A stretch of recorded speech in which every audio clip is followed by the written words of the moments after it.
Assalamualaikum. I am Dr. Afaq Naeem, and in the first lecture of respiratory system, we will be basically discussing some important clinical concepts. ठीक है, तो histologically और anatomical basis पे कुछ important concept जो आप सबको आने चाहिए, और फिर आगे हम जैसे जैसे प्रोसीड करते जाएंगे तो हम मज़ीद डिटेल्स में जाते जाएंगे। ये लेक्चर बहुत ज़्यादा इंपॉर्टेंट है अगर आप अंडरस्टैंड करना चाहते हैं, क्योंकि आगे हम डिफरेंट जगह पे डिफरेंट टर्म यूज़ करेंगे।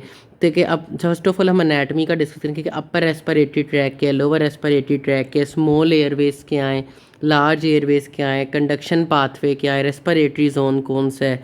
ठीक है, हिस्टोलॉजिकल पॉइंट्स बहुत ज़्यादा इंपॉर्टेंट हैं कि जो है हमारे जो रेस्पिरेटरी ट्री है वहाँ पे कौन कौन से कहाँ तक कार्टिलेज जाते हैं, सीलिया गॉबलेट सेल्स का क्या काम है, कौन सी टाइप ऑफ एपिथेलियम है, जो कि हिस्टोलॉजिकल से यूजुअली एक एमसीक्यूज आपका लाजमी आता है एफसीपीएस पार्ट 1 एग्जाम में।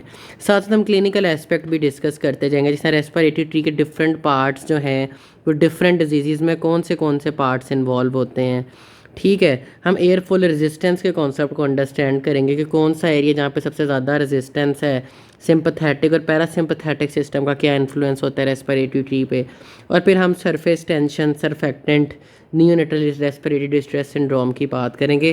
तो ये जो फर्स्ट लेक्चर है ये ना सिर्फ फाउंडेशन लेक्चर होगा बल्कि इसमें बहुत से आपके जो है एमसीक्यूज़ भी आते हैं। फर्स्ट कॉन्सेप्ट के अपर रेस्पिरेटरी ट्रैक और लोअर रेस्पिरेटरी ट्रैक में क्या फ़र्क है, क्योंकि हम बात भी करते हैं कि अपर रेस्पिरेटरी ट्रैक इन्फेक्शन या अपर रेस्पिरेटरी ट्रैक डिजीज़। तो आपकी जो एयर है आपको पता है वो नोज से एंटर होती है, फिर फेरेंक्स से होते हुए वो जाती है और एवेंचुअली क्या होता है कि वो लैरिंक्स में आ जाती है। ठीक है, अब लैरिंक्स के बाद नीचे ट्रेकिया होता है और फिर ट्रेकिया बाइफरकेट करता है ब्रोंकाई में। तो जो आपके टॉप 3 पार्ट्स हैं, नोज़, नेज़ल कैविटी, फेरेंक्स और लैरिंक्स, ये बेसिकली अपर रेस्पिरेटरी ट्रैक है। सो नोज़, फेरेंक्स या लैरिंक्स की पैथोलॉजीज़ को आप कहेंगे अपर रेस्पिरेटरी ट्रैक पैथोलॉजीज हैं। जो लोअर रेस्पिरेटरी ट्रैक है वो ट्रेकिया से शुरू होता है और नीचे प्रोसीड डाउन करता है लंग्स में। सो ट्रेकिया, और जो फिर बाद में ट्रेकिया डिवाइड होता है ब्रोंकाई में, और जो ब्रोंकाई हैं वो डिवाइड होते हैं ब्रोंकियोल्स में, और जो ब्रोंकियोल्स हैं वो बाद में एल्वियोलाई में। तो ये सारा आपका लोअर रेस्पिरेटरी ट्रैक है। तो फर्स्ट कॉन्सेप्ट तो ये कि अपर और लोअर रेस्पिरेटरी ट्रैक का फ़र्क होना चाहिए कि ट्रेकिया से नीचे सारा ट्रेकिया और ट्रेकिया से नीचे लोअर रेस्पिरेटरी ट्रैक है, और आपका जो है लैरिंक्स से ऊपर आपका लैरिंक्स, फेरेंक्स और नेज़ल कैविटी आपका अपर रेस्पिरेटरी ट्रैक है। फिर अगला कॉन्सेप्ट आता है कंडक्टिंग जोन और रेस्पिरेटरी जोन का। जो कंडक्टिंग जोन है आपको नेम ही इंडिकेट कर रहा है कि कंडक्टिंग जोन का बेसिकली काम है कि उसने एयर को कंडक्ट करना है। रेस्पिरेटरी जोन का मतलब है कि उसने रेस्पिरेशन का फंक्शन परफॉर्म करना।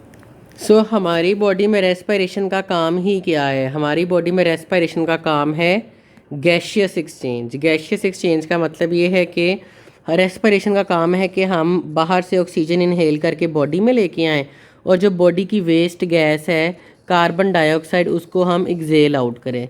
सो कार्बन डाइऑक्साइड का रिमूवल और ऑक्सीजन की inspiration of oxygen and exhalation of carbon dioxide is the main purpose of respiration. तो ये जो पाथवे सिर्फ कंडक्ट करता है लेकिन गैशियस एक्सचेंज में हिस्सा नहीं डालता, उसे हम कहते हैं कंडक्टिंग जोन। इसका मतलब कि सिर्फ वो लेके आएगा गैसेस को, लेकिन जो गैशियस एक्सचेंज है वो बेसिकली आपका जो गैशियस एक्सचेंज है वो नीचे होता है एल्वियोलाई के लेवल पे, कि आपका ब्लड पास से गुजरता है और जब ब्लड में कार्बन डाइऑक्साइड प्रोड्यूस हुई होती है वो एल्वियोलाई में आती है और बाद में एक्सहेल हो जाती है। जो ऑक्सीजन बाहर से आती है वो एल्वियोलाई से ब्लड में जाती है। सो ये गैशियस एक्सचेंज है कि एल्वियोलाई से आपकी ब्लड वेसल में ऑक्सीजन आना और ब्लड से लंग्स में आपकी कार्बन डाइऑक्साइड जाना। ये गैशियस एक्सचेंज कंडक्टिंग जोन में नहीं होता, ये सिर्फ कंडक्ट करता है। ठीक है, तो इसका जो फंक्शन है it is responsible for warmth, जो हवा आती है उसको गर्म करता है, ह्यूमिडिफाई करता है और फिल्टर करता है कि कोई अगर वेस्ट प्रोडक्ट्स है, कोई इन्फेक्शियस पार्टिकल है उसको रोकेगा। So it is responsible warmth, humidify, filtration and conduction of air. ठीक है, जो कंडक्शन जोन है वो सिर्फ कंडक्शन करेगा, it is not responsible for gaseous exchange. So क्योंकि ये जो एरिया है ये गैशियस एक्सचेंज में इन्वॉल्व नहीं है, it is also called physiological dead space. ठीक है, कि ये डेड स्पेस है क्योंकि हमने कहा जो गैशियस एक्सचेंज है कि आपका एयर से ब्लड में ऑक्सीजन का आना और ब्लड से एयर में या फिर लंग्स में कार्बन डाइऑक्साइड का जाना, ये परफॉर्म नहीं करे, बस लेके आ रहा है, कंडक्ट कर रहा है। अब कंडक्टिंग जोन में कौन कौन से पार्ट्स आते हैं? कंडक्टिंग जोन में आपके बेसिकली जो पार्ट्स आते हैं उसमें सबसे पहले आपका नेज़ल कैविटी आती है क्योंकि नाक से हवा आनी है, फिर फेरेंक्स, फिर लैरेंक्स, फिर आपका ट्रेकिया आ जाता है, ठीक है। फिर ट्रेकिया के बाद वो ब्रोंकाई में टूटता है और ब्रोंकाई बाद में ब्रोंकियोल्स में टूटते हैं और ब्रोंकियोल्स डिवाइड होते जाते हैं जब तक कि टर्मिनल ब्रोंकियोल ना बन जाए। तो ये जो सारा एरिया है ये आपका कंडक्टिंग जोन है। इनमें से कोई पार्ट भी गैसियस एक्सचेंज में एक्ट रोल प्ले नहीं करता। ये आपका एमसीक्यूज है। वो कहेगा which of the following plays role in gaseous exchange. आपको ब्रोंकाई दे देगा, ब्रोंकियोल्स दे देगा, टर्मिनल ब्रोंकियोल्स दे देगा, एल्वियोलाई दे देगा। तो आपने रेस्पिरेटरी जोन वाली चीज़ों को सेलेक्ट करना है। अब हम थोड़ा सा एक दफ़ा दोबारा एनाटॉमी को डिटेल में एक्सप्लोर करते हैं। सबसे पहले नेज़ल कैविटी थी, आपको पता है, और नेज़ल कैविटी के बाद था हमारा फेरेंक्स, ठीक है। फेरेंक्स के बाद आगे मज़ीद जो अगला पार्ट था वो था लैरेंक्स, जो कि था वॉइस बॉक्स। हमने ये बात की थी कि जो ये है सारा ये अपर रेस्पिरेटरी ट्रैक है, ये कंडक्टिंग जोन का पार्ट है। अब जो लैरेंक्स है वो आगे ट्रेकिया में आ जाता है। अब जो ट्रेकिया है उसमें बेसिकली रिंग्स होते हैं। तो जो ट्रेकिया था वो आपका लोअर रेस्पिरेटरी ट्रैक का पार्ट था। अब जो ट्रेकिया है वो बाद में बाइफरकेट कर जाता है, दो पार्ट्स में ट्रेकिया डिवाइड होता है। अब जिन दो पार्ट्स में ट्रेकिया डिवाइड होता है उन्हें हम कहते हैं प्राइमरी ब्रोंकस। अब ये वर्ड आपने गौर करना है क्योंकि इसी तरह बहुत घुमा फिरा के एमसीक्यूज आते हैं। जो प्राइमरी ब्रोंकस है, ठीक है, जो प्राइमरी ब्रोंकस है उसे लार्ज साइज्ड ब्रोंकस भी कहते हैं, ठीक है। अब क्योंकि आपके दो लंग्स हैं, एक राइट लंग्स है और एक लेफ़्ट लंग्स है, तो आपके दो प्राइमरी ब्रोंकस हैं। बेसिकली प्राइमरी ब्रोंकस ने क्या करना था, आपके लंग्स की तरफ लेके जाना था। अब जो लंग्स हैं उसके आगे लोब्स होते हैं, ठीक है। जिस तरह जो आपका राइट लंग होता है, राइट लंग के 3 लोब्स होते हैं। क्योंकि राइट लंग के 3 लोब्स होते हैं तो उसका जो प्राइमरी ब्रोंकस है वो आगे 3 सेकेंडरी ब्रोंकस में डिवाइड करता है, 1 फॉर ईच लोब, ठीक है। तो जो दूसरे जो 3 निकले, लेफ़्ट में 2 लोब्स हैं, तो जो लेफ़्ट का प्राइमरी ब्रोंकस है वो बस 2 में ही डिवाइड करेगा। तो जो दूसरी डिवीजन है इसे हम कहते हैं सेकेंडरी ब्रोंकस। अब क्योंकि लोब्स के हिसाब से है तो इसे लोबार ब्रोंकस भी कहते हैं और इसी को मीडियम साइज ब्रोंकस भी कहते हैं। तो वो कभी मीडियम साइज ब्रोंकस की ऑप्शन दे देगा, कभी वो लोबार कह देगा कि एक लोब का है, ठीक है, मीडियम साइज ब्रोंकस, और कई दफ़ा वो सेकेंडरी ब्रोंकस। अब जो फर्दर हर लोब है वो सेगमेंट्स में डिवाइडेड है। तो जो थर्ड डिवीजन होगी, जो मज़ीद अब इसमें अगर जितने भी सेगमेंट्स होते हैं, राइट लंग्स में यूजली 10 सेगमेंट्स होते हैं, लेफ़्ट लंग्स में हमारे 8 सेगमेंट्स होते हैं। तो जो थर्ड डिवीजन है उसे हम कहते हैं टर्शरी ब्रोंकस। तो आपको पता होना चाहिए कि जो टर्शरी ब्रोंकस हैं they are basically segmental bronchus, और जो सिगमेंटल ब्रोंकस हैं they are small size bronchus. क्योंकि आगे हम जिस तरह एमसीक्यूज देखेंगे वो कहेंगे सबसे ज़्यादा रेजिस्टेंस कहाँ पे होती है, कभी वो लोबार ब्रोंकस की ऑप्शन दे देगा, कभी वो मीडियम साइज़ की। तो ये आपको पता होना चाहिए कि प्राइमरी लार्ज साइज़, तो दूसरी डिवीजन है वो मीडियम साइज़, जो तीसरी है वो स्मॉल साइज़। तो प्राइमरी, सेकेंडरी, टर्शरी। अब इसके बाद जो है जब ट्रेकिया होता है, ट्रेकिया के बाद हमने कहा कि जो ट्रेकिया के बाद क्या डिवीजन थी कि चीज़ें ब्रोंकस में टूट रहे थे, और ब्रोंकस भी फिर प्राइमरी में और फिर सेकेंडरी में और टर्शरी में। अब उसके बाद क्या होता है कि जो प्राइमरी, सेकेंडरी, टर्शरी के बाद मज़ीद डिवीजन्स होती हैं, तो वो जो छोटे छोटे मज़ीद कई चैनल्स बनते हैं उन्हें हम कहते हैं ब्रोंकियोल्स, अब कंडक्टिंग जोन को भी देखो तो जो आपका नेज़ल कैविटी से लेके ब्रोंकाई तक है इसे हम कहते हैं लार्ज एयरवे, ठीक है। तो ये लार्ज एयरवे का कॉन्सेप्ट है। आपको पता होना चाहिए कि लार्ज एयरवे कहाँ तक है। लार्ज एयरवे आपके अपर रेस्पिरेटरी लोअर में मैंने आपको फ़र्क बताया, फिर कंडक्शन और रेस्पिरेटरी जोन में फ़र्क पड़ा। अब लार्ज और स्मॉल एयरवे में, जो लार्ज एयरवे है वो आपका नोज से लेके ब्रोंकाई तक है, ठीक है। जो ब्रोंकियोल्स हैं वो स्मॉल एयरवे हैं। सो बेसिकली आपके कंडक्टिंग जोन के भी दो पार्ट्स हैं, जो ब्रोंकियोल्स हैं वो स्मॉल एयरवे हैं और जो ब्रोंकाई तक हैं वो लार्ज एयरवे हैं। अब जो ब्रोंकियोल्स हैं वो भी डिवाइड करते जाते हैं, हालांकि जिनकी आखिरी डिवीजन हो उसे फिर हम कहते हैं, उसे हम कहते हैं टर्मिनल ब्रोंकियोल्स। तो टर्मिनल ब्रोंकियोल्स तक जो आपका पार्ट है, अब ये ब्रोंकाई नहीं है, ब्रोंकियोल्स हैं। प्राइमरी सेकेंडरी टर्शरी में टूटा, फिर ब्रोंकियोल्स में टूटा, फिर ब्रोंकियोल्स में एंड पे टर्मिनल। तो जो टर्मिनल ब्रोंकियोल है यहाँ तक आपका कंडक्टिंग जोन है, और इसमें जो ब्रोंकाई तक है वो लार्ज एयरवे है, और जो आपके ब्रोंकियोल्स हैं वो स्मॉल एयरवे हैं। तो कंडक्टिंग जोन भी आगे लार्ज एयरवे और स्मॉल एयरवे से बना है। इम्पॉर्टेंट बात ये कि ये फिजियोलॉजिकल डेड स्पेस है, ये भी एमसीक्यूज है। दूसरी बात, ये गैसियस एक्सचेंज में पार्टिसिपेट नहीं करता, ये भी एमसीक्यूज है। अब एडिशनली क्या है कि जो टर्मिनल ब्रोंकियोल्स हैं वो फिर मज़ीद टूटते हैं रेस्पिरेटरी ब्रोंकियोल्स में। सो ये आपका बेसिकली था कंडक्टिंग जोन। ऊपर नेज़ल कैविटी थी, फिर फेरेंक्स था, फिर लैरिंक्स था, फिर ट्रेकिया था, फिर ये प्राइमरी ब्रोंकस थे, ठीक है। फिर ये आपके सेकेंडरी, ये देख रहे हैं ये लोब्स के हिसाब से तीन निकले हमें, ये सेकेंडरी हैं, और फिर वो फर्दर टर्शरी में या सेगमेंटल में डिवाइड, और फिर वो ब्रोंकियोल्स में टूट रहे हैं। लार्ज एयर में क्या क्या आता है, नोज़, फेरेंक्स, ट्रेकिया, लैरिंक्स और ब्रोंकाई। जो स्मॉल एयर्स में हैं उसमें आपके आते हैं ब्रोंकियोल्स। अब जो ब्रोंकियोल्स हैं वो भी टर्मिनल ब्रोंकियोल्स तक आपके कंडक्टिंग जोन में। जो अगला पार्ट है that is respiratory zone.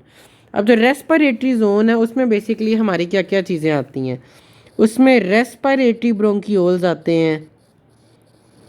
It includes respiratory bronchioles, alveoli and alveolar ducts. अब ये वो पार्ट है जो गैसियस एक्सचेंज में पार्टिसिपेट करता है, ठीक है। इसे हम लंग पैरेनकाइमा कहते हैं। द पार्ट, अभी आप अक्सर देखते हैं कि निमोनिया के इन्फेक्शन ऑफ लंग पैरेनकाइमा, तो पैरेनकाइमा भाई क्या है, parenchyma is the part of the lungs that participates in gaseous exchange. तो ये आपका लंग्स पैरेनकाइमा है, ठीक है। जो आपका कंडक्टिंग जोन था वो physiological dead space is respiratory zone है, दैट इज़ लंग पैरेनकाइमा। ये बहुत ज़्यादा इंपॉर्टेंट है।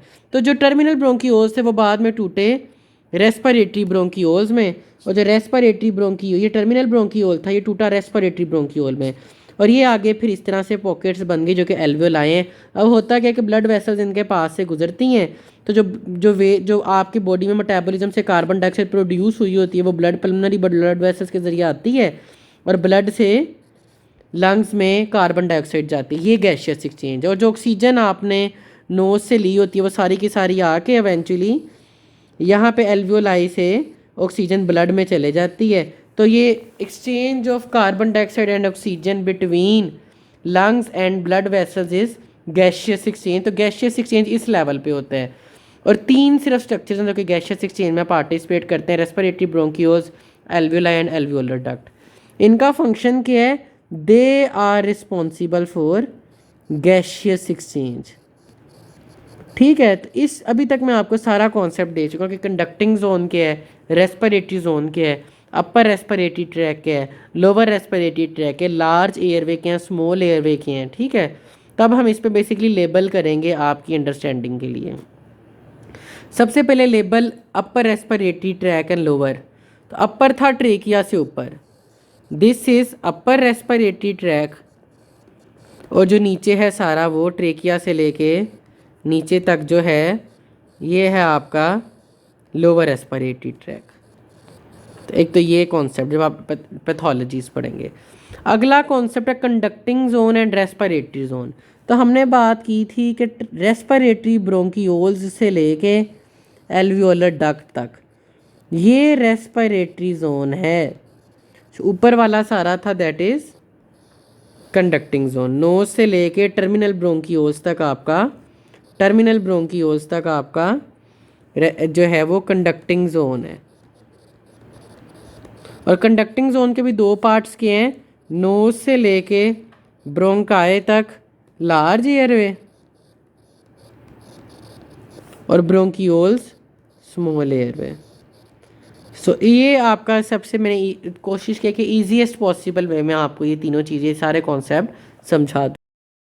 इम्पॉर्टेंट कॉन्सेप्ट इसके जो हमारे पास डिफरेंट रेस्पिरेटरी डिजीज़ हैं उसमें कौन कौन से basically part of respiratory tree involve होते हैं।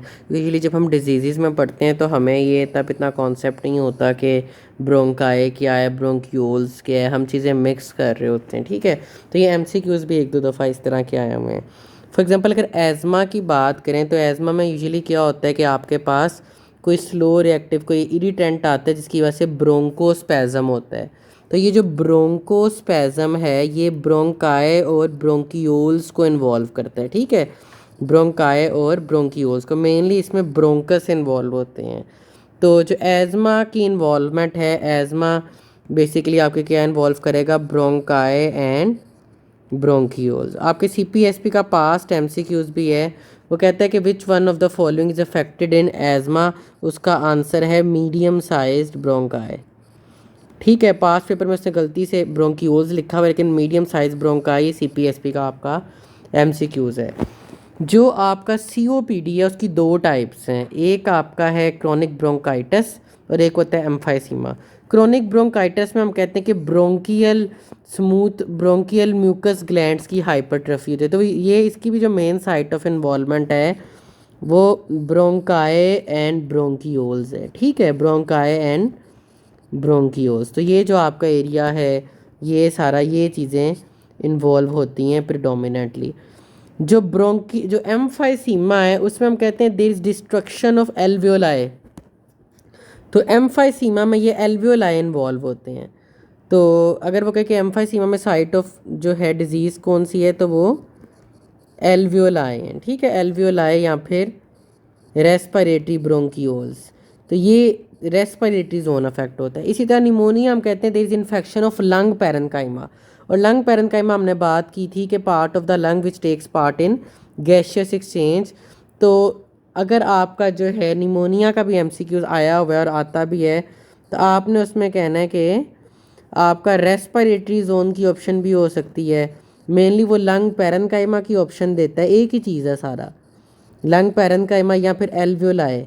तो ये सारी चीज़ें, ये भी आपका सीपीएसपी का एमसीक्यूज है। जो ब्रोंकी इक्टेसिस है, ब्रोंकाई की डायलिटेशन, तो इसमें बेसिकली ब्रोंकाई प्रिडोमिनेंटली इन्वॉल्व होते हैं। तो ये आपको पता होना चाहिए कि एज़मा में ब्रोंकाई एंड ब्रोंकियोल्स, ब्रोंकियोक्टेसिस में ब्रोंकाई, एम्फाइसीमा में alveoli respiratory bronchioles, chronic bronchitis में ब्रोंकाई एंड ब्रोंकियोल्स, निमोनिया में बेसिकली आपका लंग पैरेन्काइमा जिसमें एल्वियोलाई और रेस्पिरेटरी ब्रोंकियोल्स होते हैं।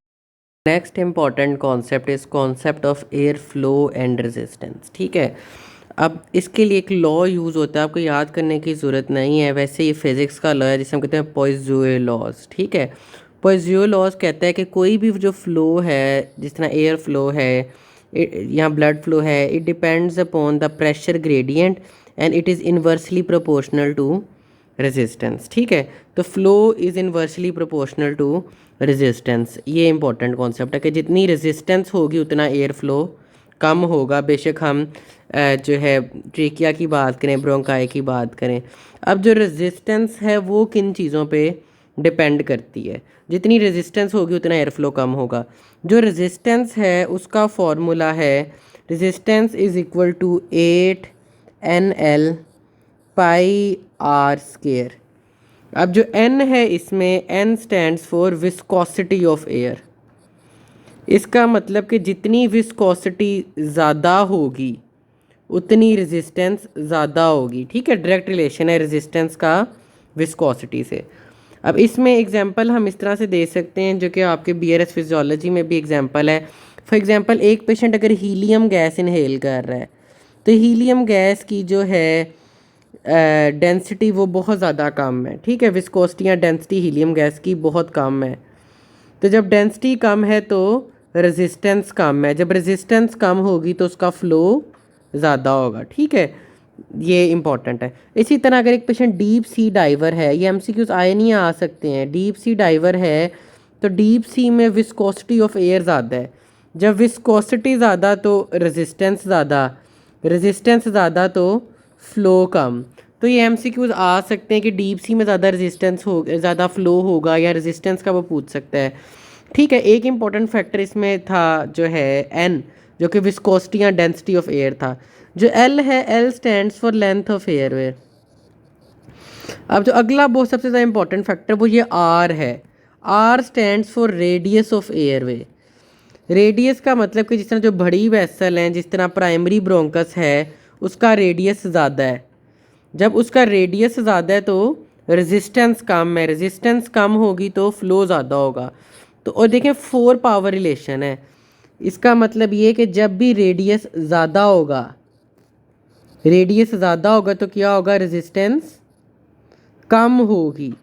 और जब रेजिस्टेंस कम होगी तो जो फ्लो है वो ज़्यादा होगा। तो जो लार्ज एयरवे है उसमें ये एमसीक्यूज आते हैं कि किस में सबसे ज़्यादा रेजिस्टेंस है, या कहते हैं किस में सबसे कम फ्लो है, या और किस में सबसे ज़्यादा फ्लो है। तो ये टिपिकल एमसीक्यूज आते हैं। 4 पावर रिलेशन का मतलब ये है कि अगर if radius decreases bye, if radius में डिक्लाइन जो है, if decline in radius is 4 times, तो 4 का इंक्रीज़ होगा रेजिस्टेंस में।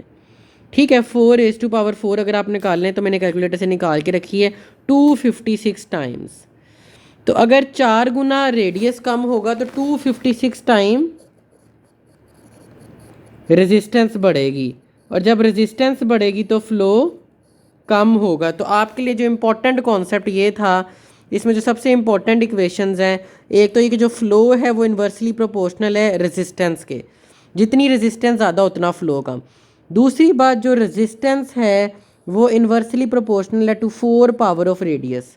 जितना रेडियस ज़्यादा उतनी रेजिस्टेंस कम, जितना रेडियस ज़्यादा उतनी रेजिस्टेंस कम और उतना फ्लो ज़्यादा। जितना रेडियस कम उतनी रेजिस्टेंस ज़्यादा और उतना फ्लो कम। तो ये वाले रिलेशन बहुत ज़्यादा इंपॉर्टेंट है जो कि एमसीक्यूज़ में भी पूछे जाते हैं और आगे हम इसको यूज़ भी करेंगे। तो आपको इंपॉर्टेंट कि फ़्लो जितनी रेजिस्टेंस होगी उतना फ़्लो कम होगा, जितना रेडियस ज़्यादा होगा उतनी रेजिस्टेंस कम होगी, उतनी रेजिस्टेंस कम होगी। और 4 पावर का इन्वर्स रिलेशन है। ये कॉन्सेप्ट आपको अब समझ आ गया है। अब एमसीक्यूज़ क्या आता है, ये सीपीएसपी का एमसीक्यूज़ है कि एयरवे का कौन सा पार्ट है जिसमें मैक्सिमम रेजिस्टेंस है। अब होता क्या है कि अब एयरवे अगर आप देखें ऊपर से अगर आप नीचे हैं तो बेसिकली हो क्या रहा है, ट्रेकिया का तो बहुत ज़्यादा रेडियस है, ठीक है, ये अच्छा खासा रेडियस है। फिर प्राइमरी ब्रोंकस का भी रेडियस है। अब जो प्राइमरी ब्रोंकस था, या जिसे हम कहते हैं कि प्राइमरी ब्रोंकस या मेन ब्रोंकस है, वो डिवाइड करता होता है मीडियम साइज ब्रोंकस, या फिर जिसे हमने कहा था मीडियम साइज या फिर लोबार। और बाद में क्या होता है, स्मॉल साइज, या फिर जिसे हमने कहा लोबार या फिर सेकेंडरी। इसलिए मैंने आपको कहा कि वो ऑप्शन में कोई भी दे देता है। एंड पे स्मॉल या फिर टर्शरी या फिर सेगमेंटल, ये एक ही चीज़ें हैं। ठीक है, साइज़ के हिसाब से मीडियम लार्ज स्मॉल है, उसके हिसाब से मेन लोबार टर्शरी है, मेन लोबार और सेगमेंटल है, और उसके हिसाब से प्राइमरी सेकेंडरी टर्शरी है। अगर आप देखो तो आपको कि यार ये तो इवेंचुअली क्या हो रहा है कि ल्यूमिन कम होता जा रहा है, तो हमारी अक्ल ये कहती है कि यार ब्रोंकियोल्स सबसे छोटे हैं, सबसे छोटे तो ब्रोंकियोल्स हैं।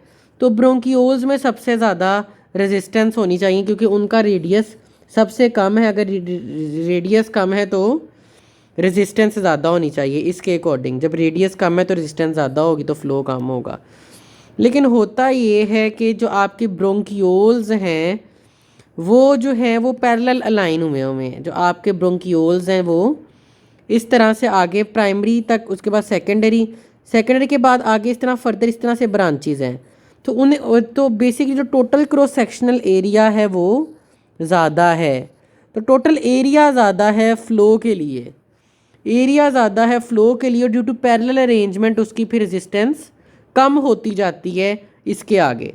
तो ये जो एमसीक्यूज़ है आपके पास जो सबसे ज़्यादा रेजिस्टेंस है वो है मीडियम साइज ब्रोंकस के लेवल पे। तो ये आप एज इट इज़ इसको याद कर लें। कॉन्सेप्ट मैंने आपको समझा दिया कि आगे क्योंकि ब्रांचिंग है, ब्रांचिंग की वजह से जिस तरह करंट होता है अल्टरनेटिव पाथवे आ जाते हैं तो रेजिस्टेंस कम हो जाती है। तो एयरवे का पार्ट जिसमें मैक्सिमम रेजिस्टेंस है उसका आंसर आपने लगाना है मीडियम साइज ब्रोंकाई। आपके बीआरएस में भी है और फर्स्ट एड यूएसएमएलए में है। जो मीडियम साइज ब्रोंकस आप कह दें, मीडियम साइज ब्रोंकाई कह दें, या फिर वो आपको ऑप्शन दे सकता है लोबार ब्रोंकाई का, या फिर वो आपको ऑप्शन दे सकता है सेकेंडरी ब्रोंकाई का। तो इन सब का एक ही मतलब है, तो उसका आपने ये आंसर लगाना है। आपका सीपीएसपी का एमसीक्यूज भी है। इधर रेजिस्टेंस मैक्सिमम होगी और फ्लो सबसे कम होगा विद मिनिमम फ्लो, क्योंकि रेजिस्टेंस ज़्यादा तो फ्लो कम। ये आपके सीपीएसपी के एमसीक्यूज हैं। इस तरह क्योंकि ब्रांचिंग होती रहती हैं, तो उसके बाद सेकेंडरी के बाद इस तरह से सेगमेंटल निकलते हैं, उनके बाद फिर ब्रोंकियोल्स, फिर ब्रोंकियो मजीद ब्रांच करते जाते हैं, तो आहिस्ता आहिस्ता रेजिस्टेंस कम होती रहती है। तो एयरवे विद मैक्सिमम रेजिस्टेंस, इसका आंसर है टर्मिनल ब्रोंकियोल्स। तो ये दोनों एमसीक्यूज आते हैं और आपने गलत नहीं करने। Airway with maximum resistance medium size bronchi, airway with minimal resistance terminal bronchi, terminal bronchioles, ठीक है, टर्मिनल ब्रोंकियोल्स। तो ये पेट एमसीक्यूज है। उसके बाद सिंपैथेटिक और पैरासिम्पैथेटिक स्टिमुलेशन का क्या इफ़ेक्ट आता है फ्लो पे, रेजिस्टेंस पे और इन सब पे, ये भी इम्पॉर्टेंट कॉन्सेप्ट है। तो होता ये कि जो सिंपैथेटिक सिस्टम है, जब भी सिंपैथेटिक स्टिमुलेशन होती है, अब होता ये कि जब सिंपैथेटिक स्टिमुलेशन होती है, क्लिनिकली भी इम्पॉर्टेंट पॉइंट है। तो सिंपैथेटिक स्टिमुलेशन पे क्या होता है कि यहाँ पे जो सिंपैथेटिक रिसेप्टर्स हैं, ये सारे एमसीक्यूज हैं। यहाँ पे ब्रोंकियोल्स पे बीटा 2 रिसेप्टर्स होते हैं। तो जब भी सिंपैथेटिक स्टिमुलेशन होती है तो beta 2 receptor mediated bronchodilatation होती है, ठीक है। जो आपके ब्रोंकाई हैं उनकी डायलिटेशन होगी। अब ब्रोंको डायलिटेशन के रिजल्ट में होगा क्या कि जब आपके ब्रोंकाई थे, जब यहाँ पे सिंपैथेटिक स्टिमुलेशन आई या सिंपैथेटिक ड्रग आई, जिस तरह बीटा 2 एगोनिस्ट होते हैं जो बीटा 2 रिसेप्टर्स को स्टिमुलेट करते हैं, बेसिकली जब ब्रोंको डायलेटिंग ड्रग्स देते हैं, इसमें आपके बेसिकली बीटा 2 एगोनिस्ट में आपके सालब्यूटामोल आता है, ठीक है, सालब्यूटामोल, अल्ब्यूटरोल, ये सारे जो फोर्मिट्रोल, जो बीटा 2 एगोनिस्ट ड्रग्स हैं, ये क्या करते हैं, ये ब्रोंको डायलिटेशन करती हैं। अब ब्रोंको डायलिटेशन के रिजल्ट में क्या हुआ, बेसिकली वही कॉन्सेप्ट के जो रेडियस था वो बढ़ गया। अब जब रेडियस बढ़ेगा तो रेजिस्टेंस में 4 टाइम्स फॉल आएगा।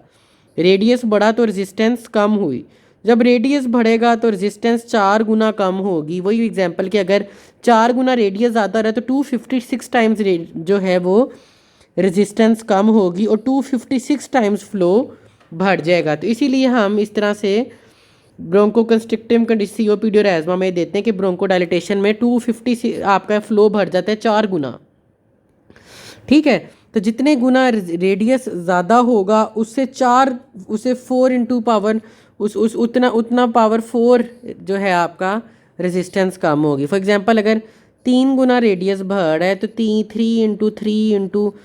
क्योंकि 3 की पावर 4 उतनी रेजिस्टेंस कम होगी। अगर रेडियस 3 वाला बढ़ है तो ये वाला एग्जांपल भी हम सॉल्व कर लेते हैं। अगर 3 टाइम्स हो रहा है तो 3 इंटू 3 81 टाइम्स। अगर आपका जो है रेडियस 3 टाइम्स बढ़ है तो 81 टाइम्स आपकी रेजिस्टेंस कम होगी। तो 4 पावर का इन्वर्स रिलेशन है। इसलिए सिंपैथेटिक स्टिमुलेशन में beta 2 receptor stimulation, bronchodilatation, radius ज़्यादा, रेजिस्टेंस कम, फ्लो ज़्यादा। इसी तरह जो पैरासिम्पैथेटिक सिस्टम है, एक तो पैरासिम्पैथेटिक सिस्टम, इसमें जो आपका रिसेप्टर होता है ये होता है M3 रिसेप्टर, मस्कुरेनिक 3 रिसेप्टर। या फिर कई दफ़ा जिस तरह एज़मा में क्या होता है, इरिटेंट्स आते हैं। या फिर एक होता है slow reactive substances of anaphylaxis, और slow reactive substances of anaphylaxis में आप कहते हैं लीकोट्राइन्स, ठीक है, वही जो साइक्लोऑक्सीजनेस पाथवे में। ये क्या करते हैं, they all produce bronchoconstriction. Again अब ब्रोंको कंस्ट्रिक्शन से ऑपोजिट इफेक्ट्स आएंगे। ब्रोंको कंस्ट्रिक्शन से क्या होगा कि जब वेसल कंस्ट्रिक्ट की तो आपका जो रेडियस है वो कम होगा। जब रेडियस कम होगा तो रेजिस्टेंस बढ़ेगी, और जब रेजिस्टेंस बढ़ेगी तो फ्लो कम होगा। इसलिए M3 की रिसेप्टर स्टिमुलेशन ने ब्रोंको कंस्ट्रिक्शन करानी है तो हम जो है ड्रग्स में एंटी मस्क्रिनिक ड्रग्स यूज़ करते हैं ताकि ये वाली ब्रोंको कंस्ट्रिक्शन ना हो, और एंटी मस्क्रिनिक ड्रग से ब्रोंको कंस्ट्रिक्शन से ना हो और उल्टा ब्रोंको डायलिटेशन हो। तो ये भी ड्रग्स यूज़ होती हैं, तो ये ब्रोंको डायलेटर्स हैं, बीटा 2 एगोनिस्ट। और एंटी मस्क्रिनिक ड्रग्स जिसमें आपका इप्राट्रोपियम, टियोट्रोपियम वगैरह आते हैं। तो ये फार्माकोलॉजिकल और ये सारे इंपॉर्टेंट कॉन्सेप्ट बहुत ज़्यादा इंपॉर्टेंट थे। तो अब आपको मैंने बेसिकली समझा दिया कि जो फ़्लो है वो इन्वर्सली रिलेटेड है रेजिस्टेंस से, जितनी ज़्यादा रेजिस्टेंस उतना फ़्लो कम, और जो रेजिस्टेंस है वो इन्वर्सली रिलेटेड है रेडियस से, जितना ज़्यादा रेडियस उतनी रेजिस्टेंस कम उतना फ़्लो ज़्यादा। फिर हमने बात की कि हीलियम की इन्हेलेशन और डीप सी इन्हेलेशन में क्या फ़र्क है। फिर हमने बात की कि एयरवे विद मैक्सिमम रेजिस्टेंस के, जो कि एमसीक्यूज भी था, medium size bronchus. Airway with minimal resistance के, टर्मिनल ब्रोंकियोज। फिर हमने बात की कि सिंपैथेटिक स्टिमुलेशन में, बीटा 2 रिसेप्टर स्टिमुलेशन में ब्रोंको डायलेटेशन होती है और रेजिस्टेंस कम और फ्लो बढ़ता है, इसीलिए हम बीटा 2 रिसेप्टर एगोनिस्ट देते हैं एज़मा और सीओपीडी में ब्रोंको डायलेशन के लिए। फिर हमने बात की कि जो एज़मा हमें इरिटेंट्स होते हैं, जो slow reacting substances of anaphylaxis होते हैं, और जो पैरा सिंपैथेटिक स्टिमुलेशन है उससे क्या होता है, ब्रोंको कंस्ट्रिक्शन होती है। क्यों? इसीलिए हम पैरासिम्पैथेटिक सिस्टम को ब्लॉक करते हैं एज़मा और सीओपीडी में इप्राट्रोपियम ड्यूटियोट्रोपियम की मदद से, ताकि ब्रोंको डायलिटेशन प्रोड्यूस कर सकें। ब्रोंको डायलिटेशन होगी तो रेडियस ज़्यादा होगा, रेजिस्टेंस कम होगी और फ्लो बढ़ेगा। We have histology of respiratory tree and again it is very important। Healy एक आधा MCQ जो हिस्टोलॉजी का है वो हिस्टोलॉजी ऑफ रेस्पिरेटरी ट्री से ही आता है। तो जिस तरह के हमने डिस्कस किया था कि ऊपर ट्रेकिया है, फिर ब्रोंकाए हैं, तो जो ट्रेकिया और ब्रोंकाए हैं उनकी मोर और लेस जो हिस्टोलॉजी है वो सेम है। तो 3 कंपोनेंट्स बेसिकली इम्पॉर्टेंट है।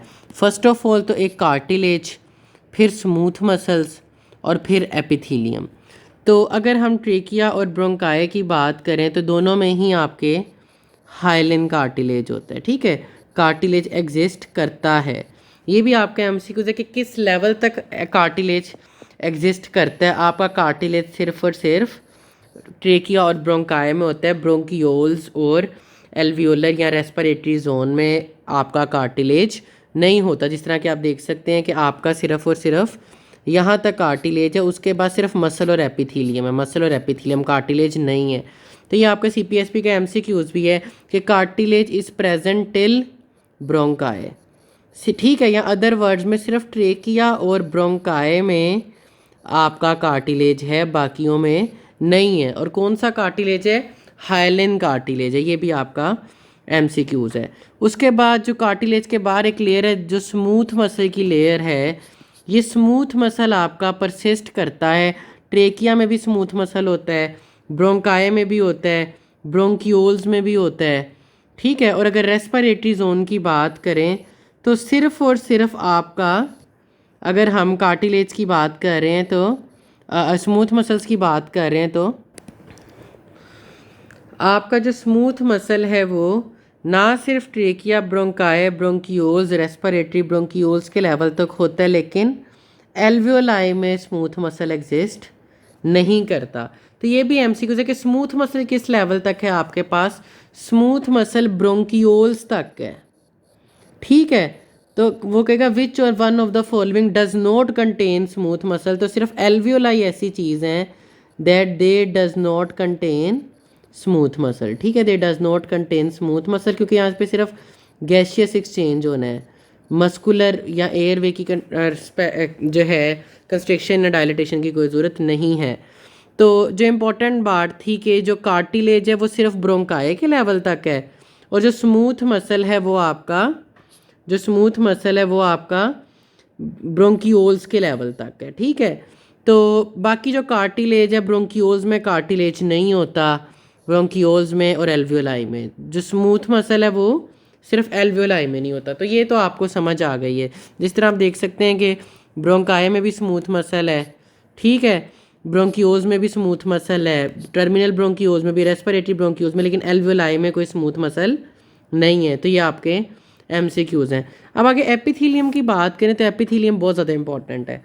जिस तरह के हमारे जितने भी बॉडी के एक्सटर्नल सरफेसेस हैं, जिस तरह आपकी ओरल कैविटी हो गई, वेजाइना हो गई, एनस हो गई।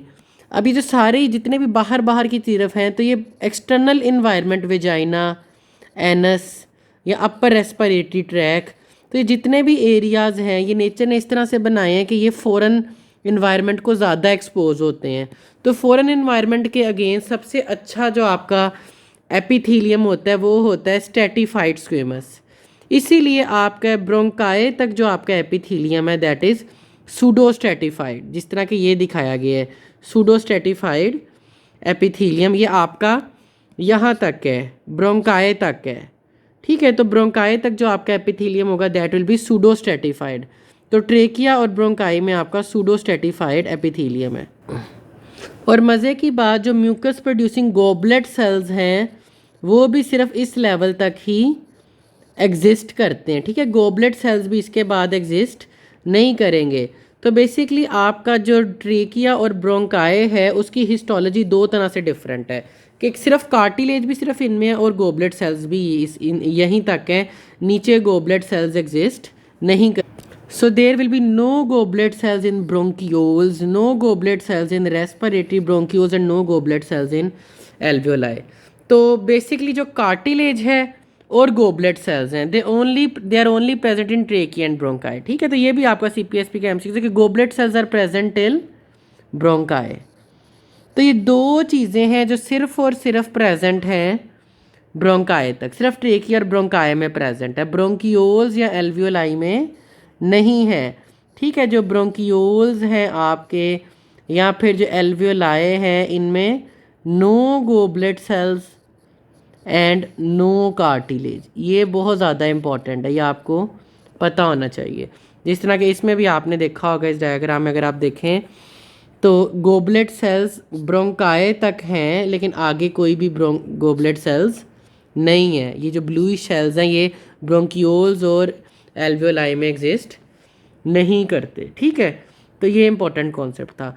ट्रेकी और ब्रोंकाई में एपिथीलियम कौन सी थी? सूडो स्ट्रेटिफाइड, क्योंकि एक्सटर्नल एनवायरनमेंट पे थी।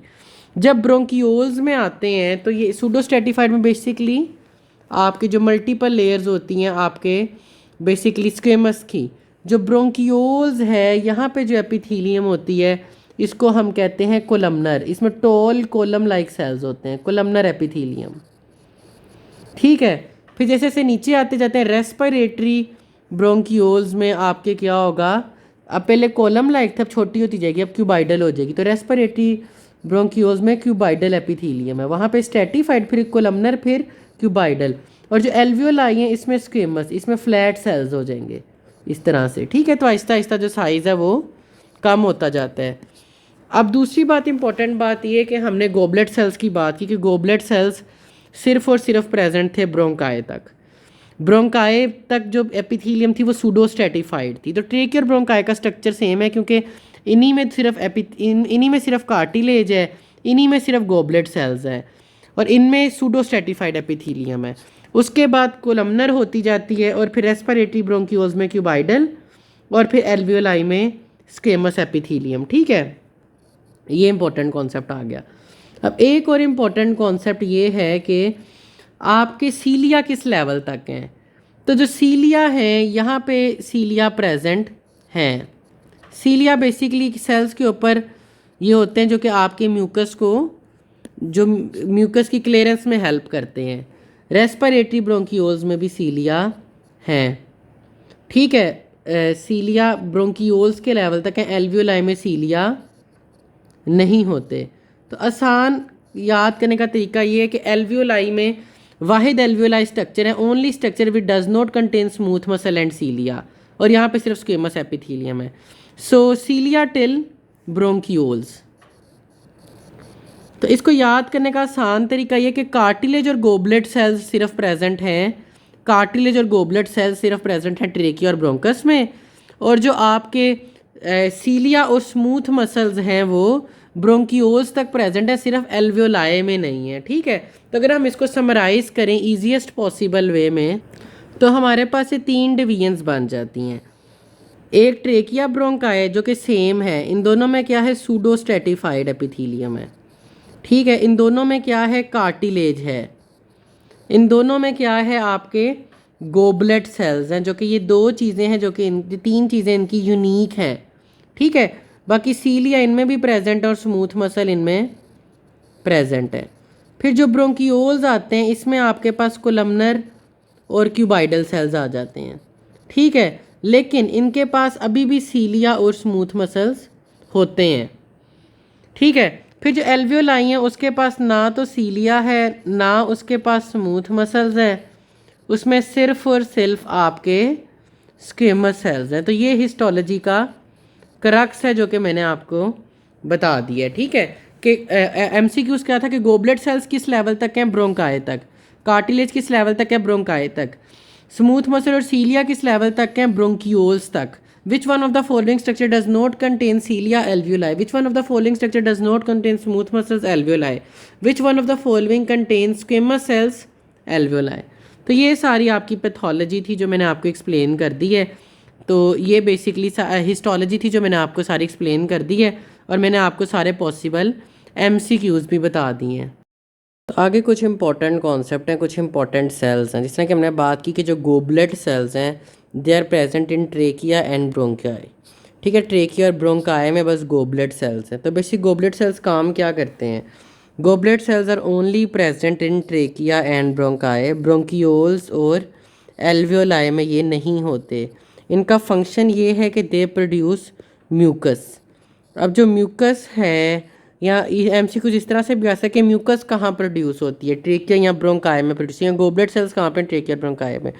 म्यूकस का बेसिकली ये काम है कि आपके रेस्पिरेटरी ट्री में खुदा ना खास्ता जो भी आपके रेस्पिरेटरी ट्री में अगर कोई बैक्टीरिया वगैरह है या फिर कोई डस्ट पार्टिकल्स हैं तो बेसिकली म्यूकस क्या करेगी कि इन पार्टिकुलेट मैटर को ट्रैप कर लेगी और बाद में जो सीलिया हैं वो बीट करते हैं और सीलिया के रिज़ल्ट में, बीटिंग के रिज़ल्ट में उस पार्टिकल को ऊपर धकेला जाता है ताकि वो लंग्स में एंटर ना हो सकें, ठीक है। So goblet cells produce mucus which is basically composed of water and glycoproteins and it traps dust particles and infectious material and prevents infection.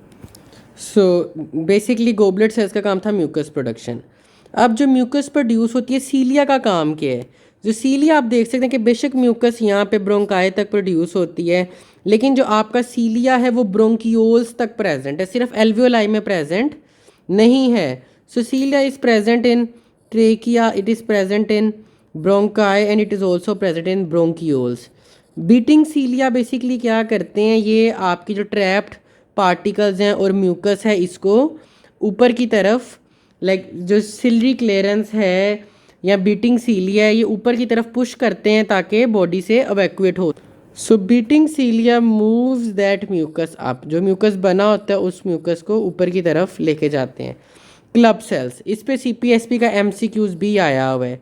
जो क्लब सेल्स हैं ये सिर्फ ब्रोंकियोल्स में प्रेजेंट हैं। अगर आपने गौर किया हो, क्योंकि मैंने नहीं बताया था, तो अगर आप देखें तो जो क्लब सेल्स हैं ये सिर्फ और सिर्फ आपको ब्रोंकियोल्स में मिल रहे हैं। क्लब सेल्स ये basically cuboidal to columnar cells होते हैं लेकिन ये बहुत इंपॉर्टेंट फंक्शन परफॉर्म करते हैं।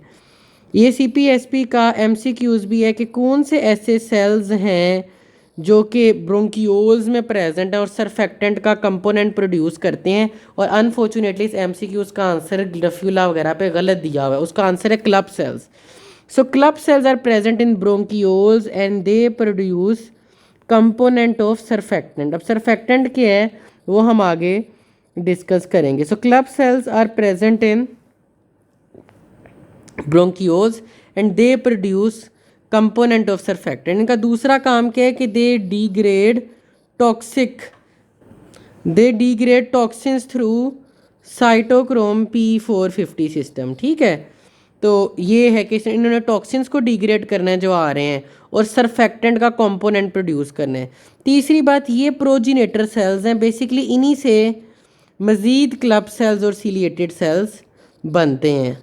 क्लब सेल्स और सीलिएटेड सेल्स, तो जो आपका ये बहुत इंपॉर्टेंट रोल प्ले कर रहे हैं। जी जो क्लब सेल्स हैं, एक फर्स्ट ऑफ ऑल तो they produce component of surfactant. तो ये जो सीपीएसपी का एमसीक्यूज था कि कौन से सेल्स हैं ब्रोंकियोल्स में which produce component of surfactant, answer is club sales.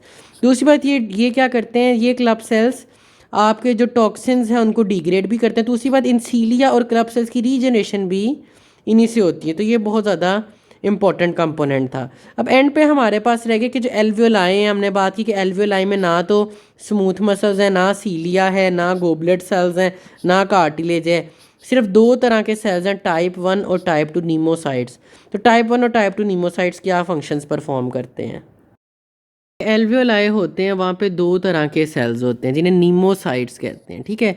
अब एल्वियोलाई के सेल्स की बात कर रहे हैं, एक हम कहते हैं टाइप 1 और एक टाइप 2। जो टाइप 2 नीमोसाइट्स हैं उनको टाइप 2 एल्वियोलर एपिथेलियल सेल्स या और टाइप 1 को टाइप 1 एल्वियोलर एपिथेलियल सेल्स भी कहते हैं। तो दोनों तरफ से ऑप्शन आती हैं, कई दफ़ा वो एल्वियोलर एपिथेलियल सेल्स कह देता है और कई दफ़ा वो कह देते हैं नीमोसाइट्स। तो नीमोसाइट्स और एल्वियोलर एपिथेलियल सेल्स का एक ही मतलब है।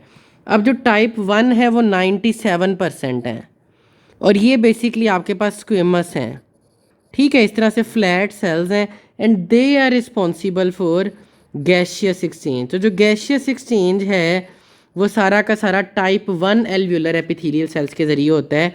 और ये आपका CPSP का MCQ भी है कि कौन से प्रीडोमिनेंट हैं टाइप 1 स्ट्रक्चर के है स्क्वेमस, लेकिन जो MCQ आता है वो ये कि टाइप 1 एल्वियोलर एपिथेलियल सेल्स या फिर type 1 pneumocytes are responsible for gaseous exchange. जो टाइप 2 एल्वियोलर एपिथेलियल सेल्स हैं वो आपके 3% है। ये यूजुअली क्यूबॉइडल होते हैं, लेकिन जो इनका बहुत ज़्यादा इंपॉर्टेंट है वो कहते हैं कि which one of the following sales produce surfactant.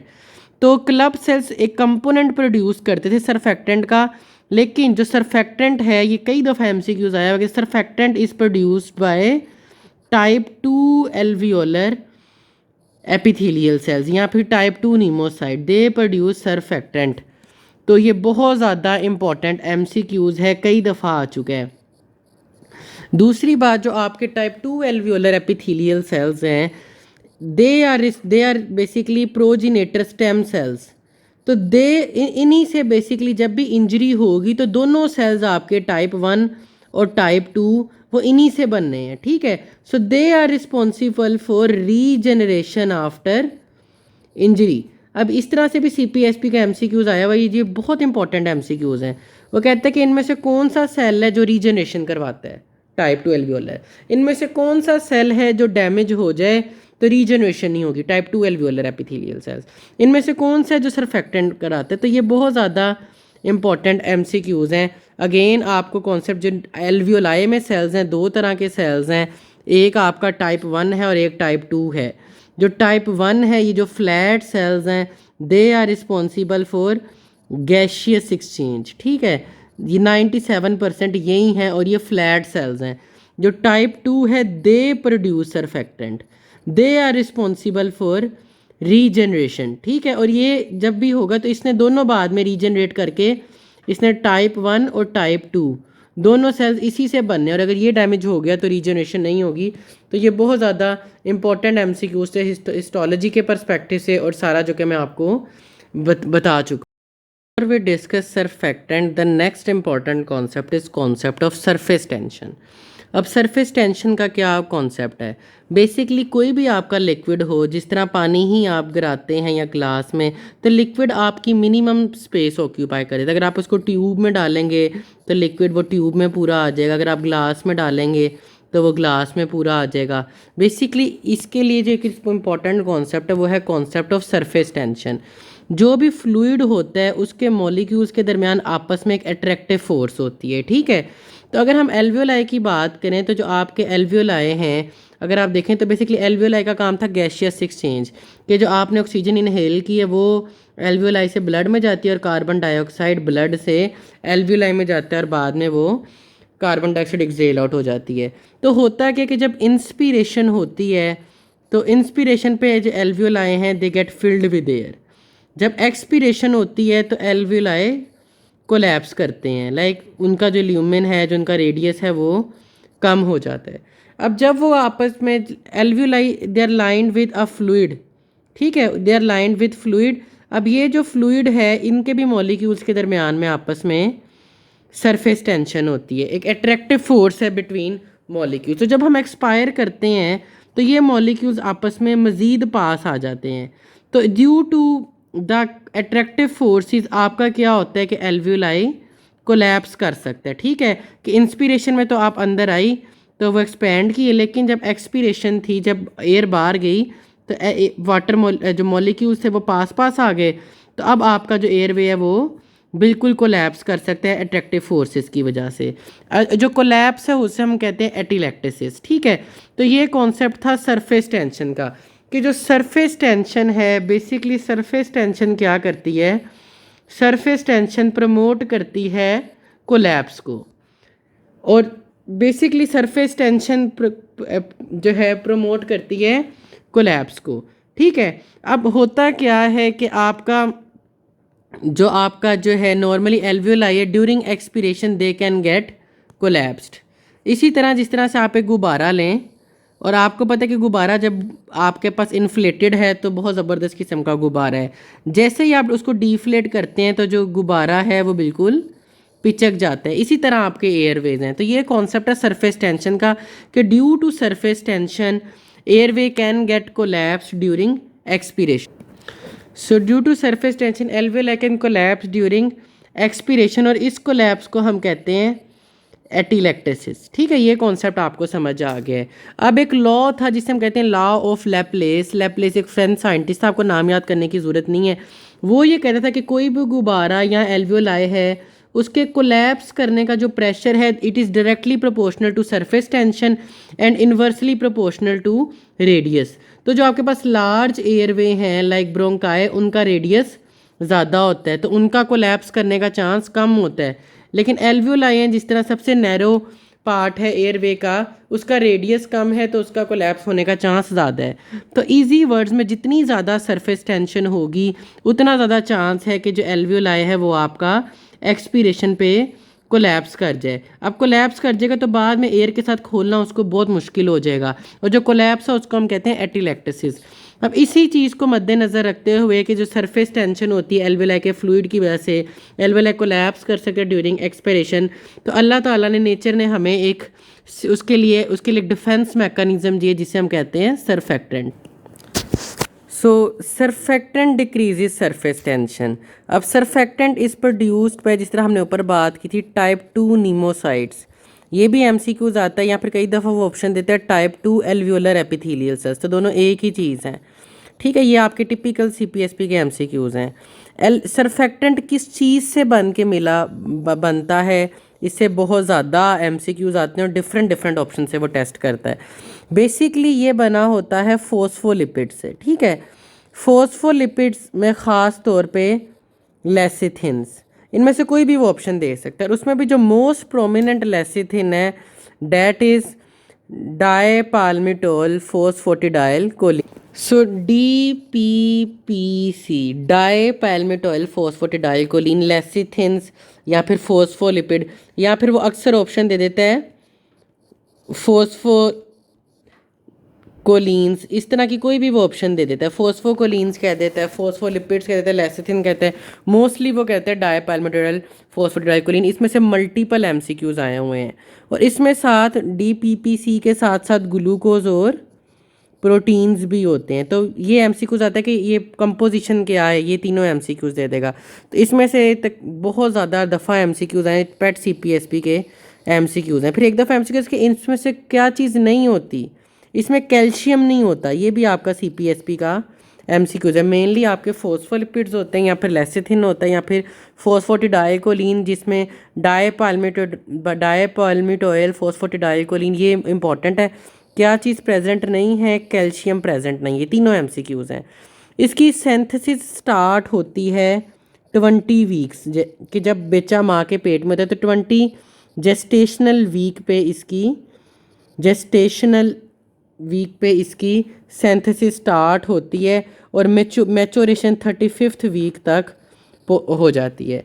अब सर्वाइवल कब पॉसिबल है, अगर तो बच्चा सर्वाइवल पॉसिबल आफ्टर 25 वीक्स, ठीक है। इसमें से एमसीक्यूज आए तो नहीं है लेकिन आ सकते हैं, क्योंकि पेट फर्स्ट एड USMLE की लाइन है कि जब बेबी का इन यूट्रस के अंदर 5th मंथ है, 20th वीक है, जेस्टेशनल वीक है, उस पर सरफेक्टेंट की सिंथेसिस शुरू होगी।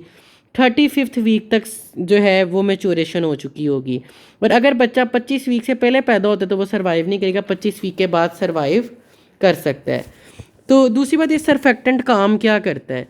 ये सरफेक्टेंट बेसिकली आपके एल्वियोलाई के दरमियान जो सरफेस टेंशन है उसको कम करता है।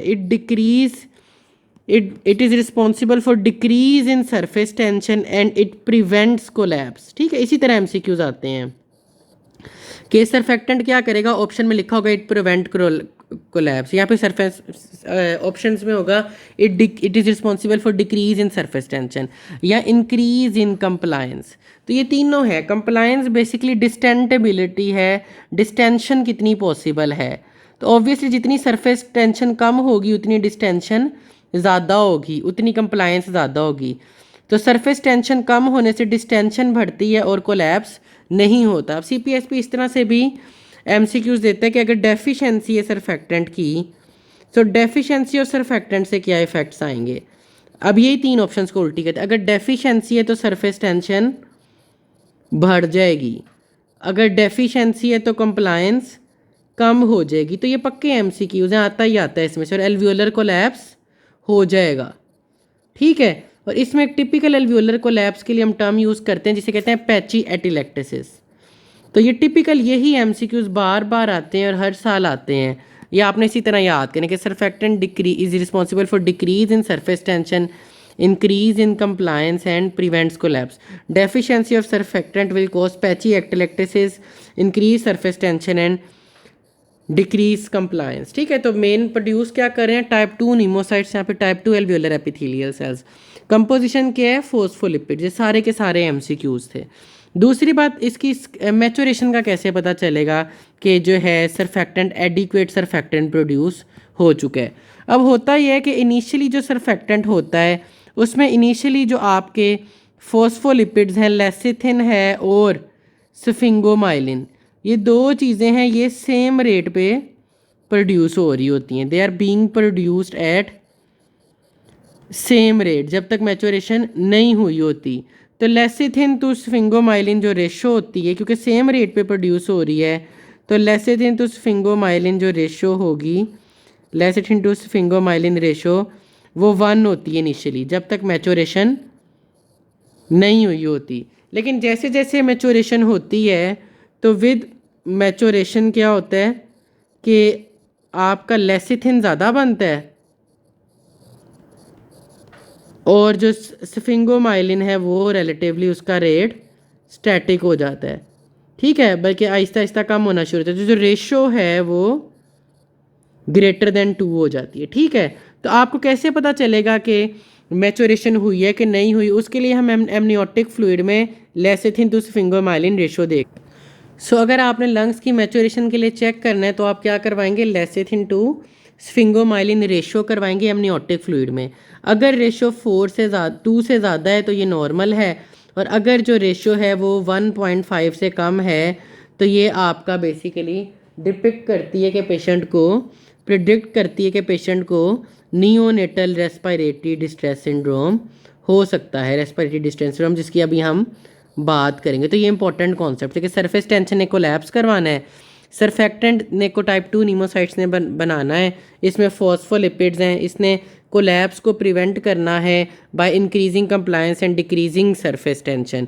और पता कैसे चलेगा कि एडुकेट मैच्योरेशन हो चुकी है? लेसिथिन टू स्फिंगोमाइलिन रेशो देखेंगे कि ग्रेटर देन 2 है तो नॉर्मल है, और अगर लेस देन 1.5 है एमनियोटिक फ्लूइड में तो there is risk of neonatal respiratory distress syndrome. अगर बच्चा टाइम से पहले पैदा हो जाए, जो कि यूजुअली प्री मैच्योरिटी होती है, तो उसमें क्या होता है कि अभी तक सरफेक्टेंट इतना प्रोड्यूस नहीं हुआ होता। जब सरफेक्टेंट प्रोड्यूस नहीं हुआ होता तो उसके रिज़ल्ट में क्या होता है कि जो सरफेस टेंशन है वो ज़्यादा होती है और कंप्लायंस कम होती है। तो इवेंचुअली क्या होता है कि जब सरफेस टेंशन ज़्यादा है और कंप्लायंस कम है तो ड्यूरिंग एक्सपिरेशन गुब्बारे की तरह जो एल्वियोलाई हैं वो कोलैप्स कर जाते हैं। ठीक है, तो एल्वियोलर कोलैप्स हो जाता है। एल्वियोलर कोलैप्स की वजह से एक टिपिकल पिक्चर प्रोड्यूस होती है जिसे हम कहते हैं पैची एटिलेक्टेसिस। ठीक है, ये आपके सीपीएसपी के एमसीक्यूज भी हैं। अब जो कोलैप्स एयरवे है यूजुअली ऑक्सीजन को भी रिस्पॉन्स नहीं करता, क्योंकि अगर हम ऑक्सीजन देते भी हैं तो एयरवे कोलैप्स्ड है। अब जो एक्सरे है उस पर टिपिकल एक पैटर्न आता है जिसे हम कहते हैं ग्राउंड ग्लास अपीयरेंस, ठीक है। तो ये आपके CPSP के MCQs हैं कि नियोनेटल रेस्पिरेटरी डिस्ट्रेस सिंड्रोम क्यों होता है। It is basically caused by deficiency of surfactant. होता कि इसमें एल्वियोलर कोलैप्स होता है, इंक्रीज सरफेस टेंशन, और ये तीनों आपके MCQs थे। अब क्यों आपको पेशेंट को नियोनेटल रेस्पिरेटरी डिस्ट्रेस सिंड्रोम हो सकता है, उसकी जो नंबर 1 रीज़न है वो वही है जो मैंने आपको बताई कि number 1 reason is pre maturity, के पेशेंट बच्चा टाइम से पहले पैदा हो गया था और अभी तक लंग्स मैच्योर नहीं किए। फिर एडिशनली मैटरनल डायबिटीज़ भी एक रिस्क फैक्टर है। मैटरनल डायबिटीज़ में क्या होता है कि जो फीटल है, जो बच्चा है, क्योंकि माँ के ब्लड में ग्लूकोज ज़्यादा है तो फीटल की भी BSR ब्लड ग्लूकोज ज़्यादा होता है। ग्लूकोज ज़्यादा होता है तो बच्चा ज़्यादा इंसुलिन बनाता है। जो इंसुलिन है वो भी क्या करती है, वो भी सरफेक्टेंट को कम करती है। जो तीसरा रिस्क फैक्टर है वो C-सेक्शन हो सकता है, क्योंकि आमतौर पे माँ जब लेबर में जाती है तो स्ट्रेस आता है, स्टीरॉइड्स प्रोड्यूस होते हैं। स्टीरॉइड्स बेसिकली रिस्पॉन्सिबल होते हैं सरफेक्टेंट की प्रोडक्शन में। तो जब C-सेक्शन होता है तो C-सेक्शन के रिजल्ट में देर में भी डिक्रीज स्टीरॉइड प्रोडक्शन, और जो इसीलिए हम ट्रीटमेंट में भी स्टीरॉइड्स यूज़ करते हैं। तो डिक्रीज स्टीरॉइड्स की वजह से डिक्रीज सरफेक्टेंट हो सकता है। तो ये यूजुअली प्री मैच्योरिटी होता है। ट्रीटमेंट में आपने क्या देना होता है, स्टीरॉइड्स। ये CPSP ने कई दफ़ा पूछा कि स्टीरॉइड्स का क्या रोल है। जो स्टीरॉइड्स हैं वो लंग्स को मैच्योर करते हैं, ठीक है, लंग्स की मैच्योरेशन में हेल्प करते हैं। तो आपने जैसे ही बच्चा पैदा हो तो आपने माँ को पैदाइश से पहले स्टीरॉइड्स देने होते हैं और बाद में आपने बच्चे को सरफेक्टेंट देना होता है। तो ये लंग्स की मैच्योरेशन में हेल्प करता है। जो स्टीरॉइड्स हैं वो क्या करते हैं, वो बेसिकली सरफेक्टेंट की प्रोडक्शन को बढ़ाते हैं। सरफेक्टेंट की प्रोडक्शन को बढ़ाएंगे और आपके लंग्स की मैच्योरेशन करवाएंगे। तो नियोनेटल रेस्पिरेटरी डिस्ट्रेस सिंड्रोम के लिए आप क्या करते हो कि बिफोर बर्थ आप पैदाइश से पहले ही माँ को स्टीरॉइड्स देते हो, ठीक है, मैटरनल स्टीरॉइड्स देते हो ताकि कुछ ना कुछ जो है सरफेक्टेंट प्रोड्यूस हो जाए। और जब बच्चा पैदा हो जाए तो फिर बच्चे को आपको सरफेक्टेंट देना पड़ता है बच्चे के लिए, ठीक है। तो एक्सोजिनसली आप सरफेक्टेंट देते हो आफ्टर बर्थ, ठीक है, एक्सोजिनस सरफेक्टेंट आफ्टर बर्थ। तो ये आपके CPSP के MCQs भी हैं कि बच्चा पैदा, मतलब नियोनेटल रेस्पिरेटरी डिस्ट्रेस सिंड्रोम के लिए आप प्रेग्नेंट वुमेन को क्या दोगे लंग मैच्योरिटी के लिए। तो आंसर इज स्टीरॉइड्स, और उसमें भी जो बीटा मैथासोन है उसका ज़्यादा रोल है देन डेक्सामेथासोन। ये आपके CPSP के MCQs भी हैं, ठीक है।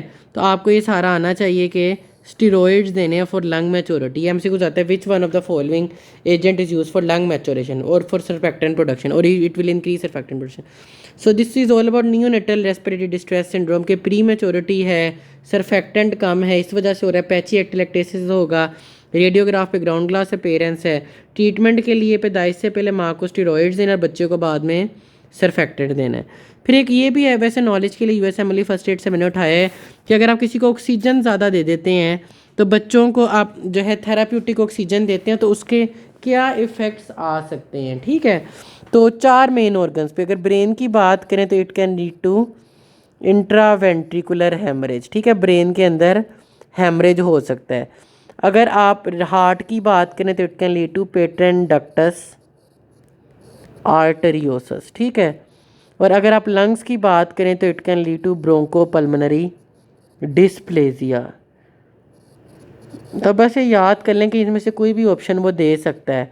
और अगर रेटिना की बात करें तो आपने 4th ईयर ऑफ्थेल्मोलॉजी में पढ़ा था रेटिनोपैथी ऑफ प्री मैच्योरिटी, ठीक है। तो ये 4 चीज़ें हो सकती हैं। तो अब मैंने आपको सरफेक्टेंट, सरफेस टेंशन और नियोनेटल रेस्पिरेटरी डिस्ट्रेस सिंड्रोम का कॉन्सेप्ट भी दे दिया है। At the end we have the last cell line which we need to discuss, alveolar macrophages। आपके जो एल्वियोलाई होते हैं उसके अंदर अल्लाह ताला ने एक डिफेंस मैकेनिज़्म रखा है कि खुदा ना खास्ता अगर कोई भी लंग्स में फ़ॉरेन पार्टिकल या बैक्टीरिया है तो फ़ौरन से ये मैक्रोफेजेस उसको इनगल्फ कर लेते हैं। So alveolar macrophages are the main line of defence in lungs. So alveolar macrophages are the main line of defence in lungs, they phagocytose foreign particles. फिर एक कॉन्सेप्ट आता है हार्ट फेलियर सेल्स का। अब जो हार्ट फेलियर सेल्स हैं basically ये आपके पास हीमोसिड्रिन लेडन मैक्रोफेजेस होते हैं। ठीक है, मैं आपको बताता हूँ किस तरह से, हीमोसिड्रिन लेडन एल्वियोलर मैक्रोफेजेस। तो ये भी एमसीक्यूज आया हुआ है कि मेन लाइन ऑफ डिफेंस क्या है लंग्स में, एल्वियोलर मैक्रोफेजेस। दूसरी बात ये है, what are the heart failure cells. Heart failure cells are basically hemosiderin laden alveolar macrophage. ये भी आपका सीपीएसपी का पेट एमसीक्यूज है जो कि इस लेक्चर्स में बहुत इंपॉर्टेंट था। अब होता क्या है कि आपको पता है कि आपका जो हार्ट है, हार्ट के 4 चैम्बर्स हैं, right atrium, right ventricle, left atrium, left ventricle. अब होता ये है कि राइट एट्रियम में सारा वीनस रिटर्न आता है जो कि लेफ्ट वेंट्रिकल सारा पल्मनरी वेसल्स में भेज देता है। अब पल्मनरी वेसल्स के साथ एल्वियोलाई हैं जहाँ पे गैसियस एक्सचेंज होता है, ऑक्सीजन एल्वियोलाई में जाती है और ऑक्सीजन से ऑक्सीजन जो है वो एल्वियोलाई से ब्लड वेसल में आती है, और जो कार्बन डाइऑक्साइड है वो ब्लड वेसल से जो है एल्वियोलाई में आती है। बेसिकली वीनस रिटर्न एक डीऑक्सीजनेटेड ब्लड है जो हार्ट ने पंप किया। अब यही डीऑक्सीजनेटेड ब्लड जाएगा और डीऑक्सीजनेटेड ब्लड में जिसमें कार्बन डाइऑक्साइड है, वो कार्बन डाइऑक्साइड जाके एल्वियोलाई में जाके एक्सेल हो जाएगी, और जो एल्वियोलाई है वहाँ से ऑक्सीजन आके ब्लड वेसल में आ जाएगी। ठीक है, और बाद में ये वीनस रिटर्न होके आता है लेफ़्ट एट्रियम में, फिर लेफ़्ट वेंट्रिकल में, और फिर ऑक्सीजनेटेड ब्लड पूरी बॉडी को मिलता है। अब हार्ट फेलियर में क्या होता है कि हार्ट आगे ब्लड पंप नहीं कर पाता। जब हार्ट आगे ब्लड पंप नहीं करता तो पीछे बैक प्रेशर बढ़ता है। जब बैक प्रेशर बढ़ता है तो यहाँ पे प्रेशर बढ़ने की वजह से कोई ना कोई ब्लड वेसल्स फटती हैं, तो कुछ ना कुछ आरबीसीज जो हैं वो एल्वियोलाई में आ जाते हैं। अब जैसे ये आरबीसी एल्वियोलाई में आते हैं तो जो मैक्रोफेजेस हैं वो उनको इनगल्फ कर लेते हैं। अब जो मैक्रोफेजेस हैं उसके अंदर आरबीसीज जो होते हैं वो आरबीसीज को ब्रेक डाउन करते हैं। अब आरबीसीज में एक चीज़ होती है जिसमें आप कहते हैं आरबीसीज में बेसिकली हीमोग्लोबुलिन होती है।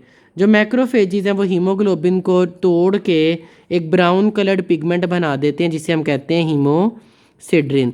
तो ये जो हीमोसिड्रिन लेडन एल्वियोलर मैक्रोफेजेस हैं इन्हें हम कहते हैं heart failure sales.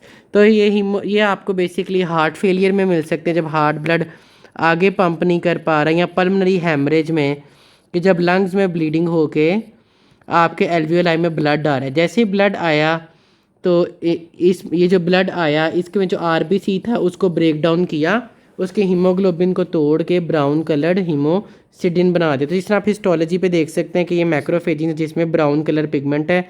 So hemosiderin laden alveolar macrophages are called heart failure cell. So this was the first lecture जिसमें मैंने आप अपना बेस्ट ट्राई किया कि आपको लंग्स की एनाटमी, हिस्टोलॉजी, आपको सरफेक्टेंट, सरफेस टेंशन का concept, type of cells in lungs के बारे में सारी information, neonatal respiratory distress syndrome और एल्वियोलर मैक्रोफेजेस के बारे में एक सारा बेसिक आपको इन्फॉर्मेशन दे दूँ और सारे पास्ट एमसीक्यूज डिस्कस कर लूँ। Thank you.